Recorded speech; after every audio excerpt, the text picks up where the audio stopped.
Bonjour tout le monde, bienvenue à une autre vidéo de résumé de la semaine.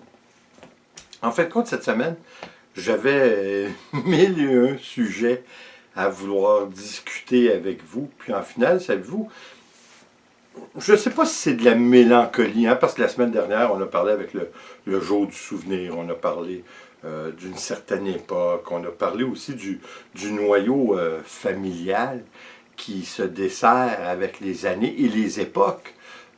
Parce que je crois que, en tout cas, je parle pour moi, je me souviens que lorsque nous étions très jeunes, à tous les dimanches, on allait souper chez mes grands-parents.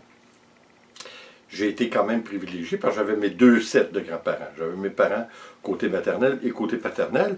Mais ce qui est drôle, c'est que, vous savez, des fois on dit, ça nous manque la présence parce que comme je vous dis, j'allais à toutes les fins de semaine, à tous les dimanches, on allait sur le côté maternel, mes grands-parents, mais j'y voyais d'une façon beaucoup plus répétitive que mes grands-parents côté paternel. Par contre, je les aimais autant pareil. C'est drôle parce qu'on avait une relation qui était complètement différente.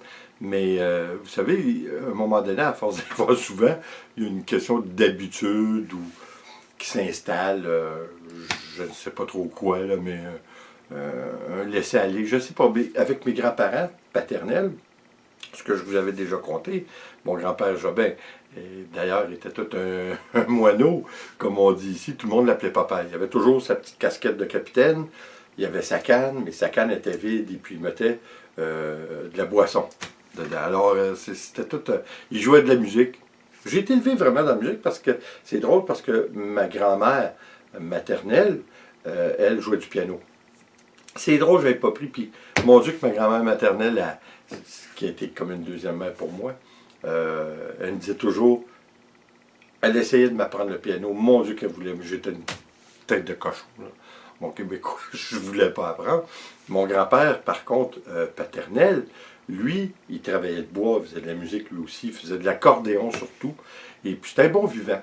C'est lui que, je pense que je vous avais déjà conté ça, qu'à l'âge je crois qu'il avait dans la soixantaine, 65 ans ou 60 ans, il est parti en autobus avec son épouse, ma grand-mère.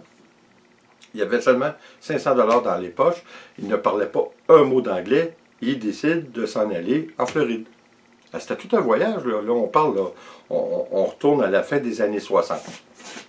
Fait qu'imaginez-vous, il était quand même assez vieux. Oui, c'était à la fin des années 60, effectivement. Puis, il est descendu là. Tout le monde il disait, hein, ses enfants, parce que mon père, il avait 6 frères et sœurs. Et puis, il disait, voyons donc, père, ça n'a pas de bon sens, qu'est-ce que tu fais là? Laissez-moi aller, je sais ce que je fais, puis vous ne me direz pas quoi faire. Puis, il embarque dans l'autobus, s'en va en Floride. Pas un mot d'anglais. Excusez. J'ai un chat dans la gorge.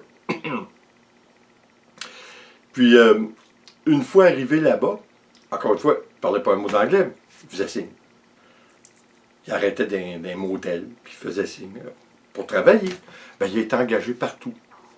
Ben, c'est pas des farces, hein. 2 ans après, 2 ou 3 ans après sa première péripétie, il a acheté sa première maison à Pompano Beach. C'est pas extraordinaire, hein? Puis, je m'en souviendrai toute ma vie parce que ça a été la première fois que j'ai été en Floride avec mes parents parce qu'on a été reconduire mes grands-parents à leur maison qu'ils avaient achetée de par son autre fils, en tout cas, longue histoire, mais quoi qu'il en soit, on l'avait emmené à sa maison à Pompano Beach, en Floride. C'est super, c'est extraordinaire. Mais, tu sais, il y a un lien qui se forme. Aujourd'hui, je ne sais pas pour vous, en Europe, mais il y a un certain côté individualiste qui commence à faire le tout. Vous savez, je vous disais la semaine dernière, justement peut-être parce que moi, j'allais à tous les dimanches chez mes grands-parents, il y a ce petit côté-là qui me manque. Puis en même temps, comme on dit aussi, une fois que nos enfants quittent la maison, c'est comme ça on reprend notre liberté et notre vie de couple. En fait, on fait face à un paradoxe qui est quand même assez étrange, parce qu'on s'ennuie, mais on se dit, ben là, on peut aller faire des choses, nous, en couple. Tu sais, c'est étrange comme... Puis vous savez, des fois, je vois justement les Américains, parce que nous, on a vécu par le passé, et puis je les envie un petit peu. Hein? Ils ont souvent plusieurs familles, là, on généralise évidemment, mais plusieurs familles aux États-Unis, parce que, encore une fois, je prétends que le noyau familial est un petit peu plus fort que nous. Quoi qu'il en soit, en Amérique du Nord, je ne peux pas parler pour l'Europe, j'en ai vraiment aucune idée, mais eux se font, vous savez, ils se font un plaisir de tous se rencontrer. Est-ce que c'est sincère? Je ne le sais pas. Mais ça reste qu'ils se rencontrent souvent tous les dimanches, tous les samedis, ils font un brunch, ils vont à l'église avant, quoi qu'il en soit. C'est cette partie-là que j'aime, que la dynamique que nous, on a peut-être un petit peu perdue. Vous savez, ce qui nous amène à une relation qui est par définition très différente d'avec nos enfants et nos petits-enfants. Parce que là, nos petits-enfants, évidemment, ils ne nous verront pas au même rythme que nous, on voyait nos grands-parents à l'époque. C'était important. Puis je comprends ça, hein, parce qu'aujourd'hui, la vie, c'est quand même assez rapide. Et puis, ils n'ont pas le temps. Hein? La vie est vite, puis je comprends. Nous-mêmes, à l'époque, je trouve que la vie était quand même plus paisible, plus relaxe. Ben oui, on avait des hauts et des bas comme tout le monde, mais une autre époque, hein, c'était différent. Aujourd'hui, les jeunes, je regarde mes enfants, ça travaille, c'est ça. Ils n'ont pas le choix, là, puis ils ont puis deux jobs, puis vous savez, des bons travails, puis même quand vous avez un bon travail, ben à un moment donné, vous êtes accroché à votre travail, parce que là, vous ne pouvez pas vous en sortir de ce cercle vicieux-là qui est l'argent, et pour gagner votre vie, puis payer vos petits articles de luxe, les maisons et whatever not. Hein? C'est ça. La dynamique est un petit peu différente. Leur situation, leur réalité est aussi bien différente.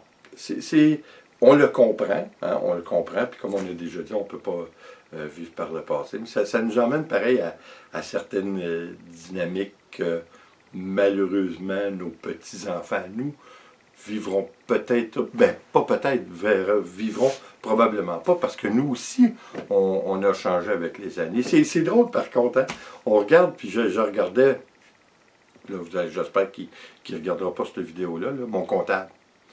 Puis je me disais en moi-même, parce que vous savez, ici, peut-être que le tutoiement est un petit peu plus utilisé, bien que je ne suis pas d'accord avec, mais rendu à un certain âge, on a peut-être un petit peu plus de facilité à tutoyer dans une conversation les gens avec qui on côtoie. Mais ce qui est drôle, c'est que des fois, on ne réalise pas. Hein? Moi, je parlais avec mon comptable, puis comme je me disais, ben, ma première idée, sans l'exprimer verbalement, c'était que c'est une personne plus âgée, fait que je le vous voyais. Puis lui, vous me voyez aussi. Mais après, j'ai réalisé qu'il est probablement un petit peu plus jeune que moi. C'est-tu drôle, tu sais?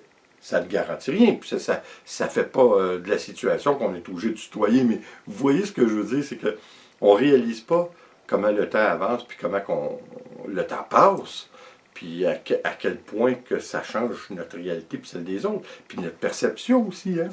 C'est ça qui est drôle. Mais encore une fois, le rapprochement qu'on n'a plus aujourd'hui, en tout cas dans la plupart des familles, je vous dirais ici au Québec, il y a un noyau familial qui s'est brisé un peu, aussi par rapport, soyons francs, par rapport au divorce. Là, hein? Je pense que c'est rendu à 3 couples sur 5 qui se divorcent. Ou qui se séparent. Alors, on n'a pas loin de dire que ça, c'est une grosse partie du problème, du pourquoi que les familles sont séparées d'un bord ou de l'autre. Excusez. Fait il y a beaucoup de facteurs qui font en sorte que la situation est différente au sein des familles. Ça reste que, malheureusement, la dynamique change aussi. Comme mon grand-père, que je vous disais, côté paternel, mon grand-père Jobin, écoutez, lui, j'étais toujours avec lui en été, parce qu'en hiver, il partait pour la Floride, on ne le voyait pas. Mais ça faisait pas quelqu'un que j'avais moins. Vous savez, je l'aimais pas moins parce que je le voyais pas tout l'hiver. Est-ce que c'est une raison que je me donne moi-même? Parce que, comme vous savez, notre but à moi et Nicole, c'est de partir tous les hivers faire le tour des États-Unis. Alors je me demande des fois si c'est un petit peu une excuse que je me dis, bon, les petits-enfants vont nous aimer pareil.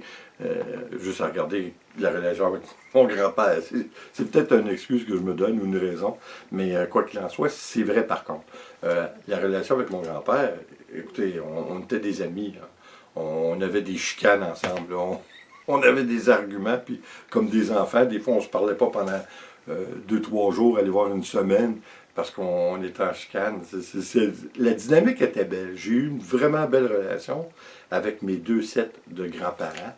J'ai été vraiment privilégié, mais tout ça pour vous dire que, encore une fois, le temps passe, et puis je ne sais pas si, vous savez, on a un choix à faire. Hein? Puis ça, c'est un peu comme les jeunes aujourd'hui, ils font face à un choix que peut-être on n'avait pas, en tout cas, c'était peut-être pas aussi évident. Il faut presque qu'ils choisissent entre leur carrière professionnelle ou leur travail, peu importe, puis leur famille. C'est pas drôle, là. Parce qu'on est rendu là, le coût de la vie est tellement dispendieux, puis là, je ne veux pas me plaindre pour rien, parce que je sais qu'en Europe, c'est pas à peu près, là. Le coût de la vie est très, très dispendieux là-bas, puis probablement presque leur double de nous. Quoi qu'il en soit, on n'est pas obligé de se réjouir de ça, ni d'un bord ni de l'autre, mais ils sont pris dans un engrenage qui est très différent. Leur réalité est différente un peu. Puis en même temps, ben, hein, c'est comme on a toujours dit, les enfants ne peuvent pas vivre pour nous, mais pas plus par contre qu'on peut vivre pour les enfants. J'ai mon cousin qui s'en va en Floride, mon cousin qui est âgé de 72 ans, je crois, ou 73, puis s'en va en Floride. Il y a une maison là-bas. Puis, il voulait s'en aller là-bas, parce qu'il part bientôt, là, fin novembre. Il voulait ne pas revenir pour une fois pour le temps des fêtes, parce que ses petits-enfants, lui, s'est rendu des adultes. Il reste en appart avec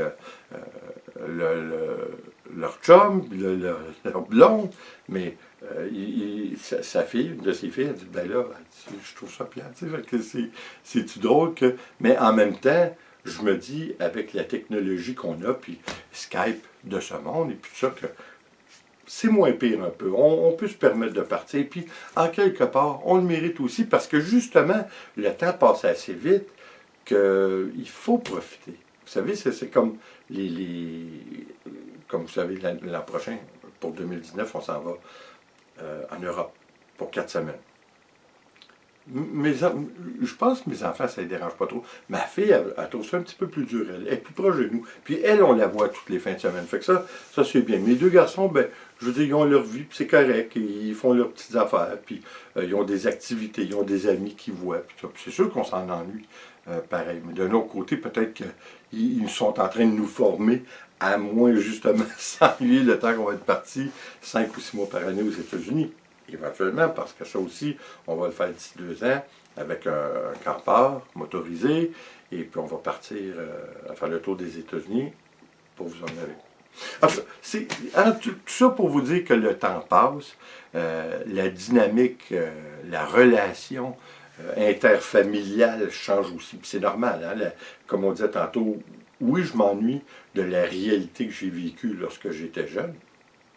C'était différent. Écoutez, j'ai un de mes oncles, moi, mon oncle Jean-Claude Sillard, que je salue d'ailleurs, malheureusement que je ne vois plus parce qu'il s'est séparé d'avec son épouse de l'époque, qui était la sœur de ma mère. Lui, c'est un Français qui est né en France. Son père, qui est venu s'installer lui aussi ici, c'est un boucher. Lui, il avait été fait prisonnier à la Deuxième Guerre mondiale, par les Allemands, évidemment. Et puis, il était boucher. J'ai grandi avec eux. Vous savez, c'est ça, je vous dis, la dynamique était différente. On avait un noyau familial qui était beaucoup plus intense, mais qui, je vous dirais, qui n'a pas survécu avec le temps, parce que, comme la plupart des familles, avec un noyau qui est familial qui est très, très réduit, qui est vraiment minimal, ben, c'est un petit peu la même chose qui s'est produit, encore une fois, par rapport au divorce, par rapport au décès. Ça fracture, en quelque part, les relations. Parce que moi, la relation avec mon oncle Jean-Claude, je l'ai adoré. Puis lui, je crois qu'il m'adorait aussi. Ça a été très particulier. Son père, qui était boucher, j'allais là, de là ma passion pour la bouffe. Hein? Là, vous comprenez tout. Là. C'est drôle, mais il faut faire avec. Hein? C'est juste pour vous dire encore une fois que le temps passe. Il faut savoir reconnaître et apprécier ce qu'on a vécu, et puis évidemment reconnaître et apprécier ce que l'on vit du présent, puis en profiter. Puis, écoutez, là, je me suis écarté du sujet, pas à peu près. Écoutez, merci d'être là. On va parler, j'ai mis une affaire façon, hein, toujours à vous parler.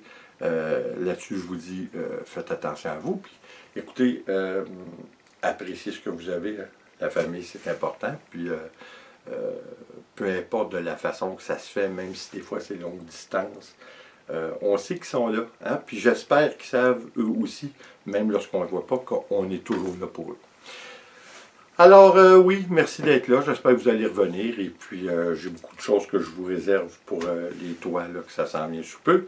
Et puis comme toujours, ben, s'il vous plaît, abonnez-vous, laissez un commentaire et partagez. C'est toujours apprécié. On se revoit aux prochaines vidéos. Attention à vous.